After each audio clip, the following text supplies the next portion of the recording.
ചില പേഷ്യൻസ് പറയാറുണ്ട്, ഡോക്ടറെ എനിക്ക് ഫംഗ്ഷന് പോയി കഴിഞ്ഞാൽ തണുത്തൊരു ഐസ്ക്രീം ആയാലും മറ്റു പല കാര്യങ്ങളായാലും ഒരു പ്രാവശ്യം കഴിക്കുമ്പോൾ തന്നെ പിറ്റേ ദിവസത്തേക്ക് തൊണ്ടക്ക് ബുദ്ധിമുട്ട് വരികയാണ്. ഇത് വളരെ എളുപ്പത്തിൽ നമുക്ക് മാറ്റിയെടുക്കാവുന്ന കാര്യങ്ങളാണ്. കുട്ടികൾക്കും മുതിർന്നവർക്കും ഒരുപോലെ ഉപയോഗിക്കാൻ പറ്റുന്ന കാര്യമാണ്. നമസ്കാരം, ഞാൻ ഡോക്ടർ സയ്യിദ് മുഹസിൻ. ഇന്ന് നമ്മൾ ചർച്ച ചെയ്യാൻ പോകുന്ന ടോപ്പിക്ക് ടോൺസിലൈറ്റിസ് അഥവാ തൊണ്ടവേദന എന്ന അസുഖത്തെക്കുറിച്ചാണ്. ഇത് കുട്ടികളിലും മുതിർന്നവരിലും ഒരുപോലെ കണ്ടുവരുന്ന പ്രയാസമാണ്. കാരണം ചില പേഷ്യൻസ് പറയാറുണ്ട്, ഡോക്ടറെ എനിക്ക് ഫംഗ്ഷന് പോയി കഴിഞ്ഞാൽ തണുത്തൊരു ഐസ്ക്രീം ആയാലും മറ്റു പല കാര്യങ്ങളായാലും ഒരു പ്രാവശ്യം കഴിക്കുമ്പോൾ തന്നെ പിറ്റേ ദിവസത്തേക്ക് തൊണ്ടക്ക് ബുദ്ധിമുട്ട് വരികയാണ്. അതിൻ്റെ കാരണങ്ങൾ എന്താണെന്ന് നമുക്ക് പരിശോധിക്കാം. അതുണ്ടാകുന്ന ബുദ്ധിമുട്ടുകളും അതെങ്ങനെ പരിഹരിക്കാം എന്നുള്ളതാണ് നമ്മളിന്ന് ചർച്ച ചെയ്യുന്നത്. പ്രധാനമായിട്ടും തൊണ്ടവേദനയുടെ കാരണങ്ങൾ അവിടെ നിന്നുള്ള പെട്ടെന്നുണ്ടാവുന്ന കഫത്തിൻ്റെ ബുദ്ധിമുട്ടാണ് യുനാനി കൺസെപ്റ്റ് അനുസരിച്ച് ഇതിൻ്റെ കാരണമായിട്ട് പറയുന്നത്. ഇത് വളരെ എളുപ്പത്തിൽ നമുക്ക് മാറ്റിയെടുക്കാവുന്ന കാര്യങ്ങളാണ്.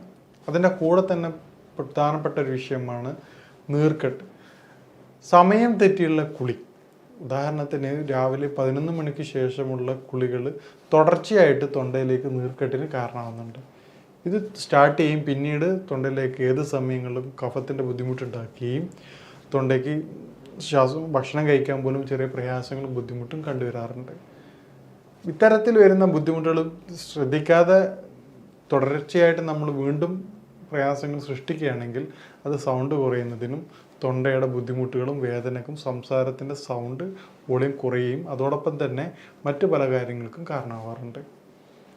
ഇനി എങ്ങനെയാണ് തൊണ്ടവേദന അല്ലെ തൊണ്ടയുടെ പ്രയാസങ്ങൾ നമുക്ക് പരിഹരിക്കുന്നത് നോക്കാം. പ്രധാനമായിട്ടും യുനാനി വൈദ്യശാസ്ത്രത്തിലെ ഏറ്റവും പ്രധാനപ്പെട്ട മെഡിസിനാണ് മൾബറി. അതിന് ഏറ്റവും സിറപ്പുണ്ട്, ഷർബത്ത് തൂത്സ്യ എന്ന പേരിൽ. കുട്ടികൾക്കും മുതിർന്നവർക്കും ഒരുപോലെ ഉപയോഗിക്കാൻ പറ്റുന്ന കാര്യമാണ്. നിങ്ങൾക്ക് സ്റ്റാർട്ടിംഗ് ആയിട്ട് വളരെ ലേറ്റായിട്ടുള്ള തൊണ്ടവേദന സ്റ്റാർട്ട് ചെയ്യുകയാണെങ്കിൽ നിങ്ങളത് അതിൻ്റെ കൂടെ ഉപ്പ് വെള്ളം ചേർത്തിട്ട് കവിൾക്കൊള്ളുകയാണെങ്കിൽ സ്റ്റാർട്ടിങ് തന്നെ വളരെ എളുപ്പം നിങ്ങൾ ട്രീറ്റ് ചെയ്യുകയാണെങ്കിൽ വീട്ടിൽ നിന്ന് തന്നെ ഗാർഗിൾ ചെയ്യുകയാണെങ്കിൽ വളരെ എളുപ്പം തന്നെ അത് മാറാവുന്നതാണ്. അത് കെയർ ചെയ്യാതെ വീണ്ടും നിങ്ങൾ തണുത്ത ഭക്ഷണം കുടിക്കുകയാണെങ്കിൽ അത് കോംപ്ലിക്കേറ്റിലേക്ക് പോകുന്നതാണ്. ഇത്തരത്തിൽ കോംപ്ലിക്കേഷനിലേക്ക് മാറുകയാണെങ്കിൽ കുറച്ച് ഫീവറോ കാര്യങ്ങളോ വരികയാണെങ്കിൽ അത് വീണ്ടും ബുദ്ധിമുട്ടിലേക്ക് മാറും. മേൽപ്പറഞ്ഞതിന് പകരം തൊണ്ടവേദനയ്ക്ക് ശേഷം നിങ്ങളത് ഉപയോഗിക്കുകയും പിന്നീട് അത് മാറുന്നില്ല എങ്കിൽ നിങ്ങൾ നേരത്തെ പറഞ്ഞ മൾബറിയുടെ ഇല, ചില വീട് പരിസരങ്ങളിലൊക്കെ മൾബറിയുടെ ഇല കിട്ടും. മൾബറി കിട്ടുകയാണെങ്കിൽ ഏറ്റവും ബെസ്റ്റാണ്. അത് ചൂടുവെള്ളത്തിൽ ചേർത്ത് ഒരു 5 ഇലകൾ ചേർത്ത് തിളപ്പിച്ചതിന് ശേഷം നിങ്ങളത് ഗാർഗിൾ ചെയ്യുകയാണെങ്കിൽ ഒരു ദിവസം 5-6 പ്രാവശ്യം ചെയ്യുകയാണെങ്കിൽ തടിപ്പും സ്വെല്ലിങ്ങും അതുപോലെ തന്നെ അവിടെയുള്ള ബുദ്ധിമുട്ടും കാര്യങ്ങളും വളരെ എളുപ്പം തന്നെ കുറയുന്നതാണ്. അതോടൊപ്പം നേരത്തെ പറഞ്ഞ പോലെ ഉപ്പുവെള്ളം ചേർത്ത് കവിൾക്കൊള്ളുകയും ചെയ്യാം. ഈ മൾബറിയുടെ ഫ്രൂട്ടും ഇലയും ഉപയോഗിക്കുകയാണെങ്കിൽ തൊണ്ടയായിട്ട് ബന്ധപ്പെട്ട് വളരെ എളുപ്പം തന്നെ മാറാവുന്നതാണ്. നേരത്തെ പറഞ്ഞ പോലെ നമ്മൾ കുളിക്കുന്ന സമയവും കൺട്രോൾ ചെയ്യുക. ഈ മുതിർന്നവരിലും സ്ത്രീകളിലാണ് ഏറ്റവും പ്രയാസങ്ങൾ സൃഷ്ടിക്കുന്നത്. കാരണം അവർ ഓഫീസിലോ അല്ലെങ്കിൽ ഹൗസ് വർക്ക് ആണെങ്കിൽ പോലും അവർ കുളിച്ചതിന് ശേഷം കൃത്യമായിട്ട് മുടി ഉണങ്ങുന്നില്ലെങ്കിൽ അത് നീർക്കെട്ടായിട്ട് തൊണ്ടയിലേക്ക് ഇറങ്ങുന്നതും തൊണ്ടയുടെ പ്രയാസങ്ങൾക്ക് ഏത് സമയത്ത് ഒരു കരകരപ്പായിട്ട് എന്നുള്ള ബുദ്ധിമുട്ടുണ്ടാക്കിക്കൊണ്ടിരിക്കുന്ന അവസ്ഥയും പിന്നീട് സൗണ്ട് കുറഞ്ഞു വരുന്ന അവസ്ഥയ്ക്കും കാരണമാവാറുണ്ട്. അതുപോലെ തിരിച്ച് ജോലി കഴിഞ്ഞ് വന്ന ഉടനെ വൈകുന്നേരങ്ങളിൽ തല കുളിക്കുന്ന അവസ്ഥ. നിങ്ങൾ ജോലി കഴിഞ്ഞ് വന്ന ഉടനെ ശരീരത്തിന് തല ഒഴിവാക്കിയിട്ട് ശരീരഭാഗം മാത്രം ക്ലീൻ ചെയ്യുന്ന അവസ്ഥ ഉണ്ടാക്കുക. അപ്പോൾ ഇത്തരത്തിൽ ശ്രദ്ധിക്കുകയാണെങ്കിൽ നമുക്ക് തൊണ്ടവേദനയിൽ നിന്നും വളരെ എളുപ്പം ആശ്വാസം ലഭിക്കുന്നതാണ്. ഇത് കെയർ ചെയ്യാതെ പോവുകയാണെങ്കിൽ വളരെ ബുദ്ധിമുട്ടുണ്ടാക്കും.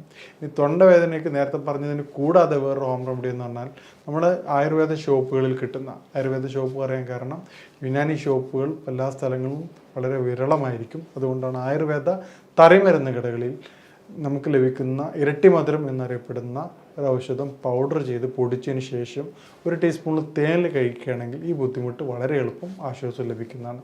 അതോടൊപ്പം തന്നെ ഒരു 1/2 ഗ്ലാസ് ചൂടുവെള്ളത്തിൽ 2 കുരുമുളക് ചേർത്ത് തിളപ്പിച്ചതിന് ശേഷം അത് കവിൾക്കൊള്ളുകയാണെങ്കിൽ നല്ല ആശ്വാസം ലഭിക്കുന്നതാണ്. മേൽപ്പറഞ്ഞ പോലെ ഗാർഗിൾ ചെയ്യുകയും അതോടൊപ്പം തന്നെ ഈ നല്ല പ്രയാസം ബുദ്ധിമുട്ടുണ്ടെങ്കിൽ ഈ പറഞ്ഞ ഷർബത്ത് തൂത്സ്യ എന്ന മരുന്ന് ഉപയോഗിക്കുകയാണെങ്കിൽ വളരെ എളുപ്പം ആശ്വാസം ലഭിക്കുന്നതാണ്. ഇതൊരാഴ്ചയിൽ കൂടുതൽ 2-3 ഡേയ്സിന് മുകളിൽ നിലനിൽക്കുകയാണെങ്കിൽ ഉടനെ വൈദ്യസഹായം തേടേണ്ടതുമാണ്. ഇനി മറ്റൊരു വിഷയമായിട്ട് കാണാം. നന്ദി, നമസ്കാരം.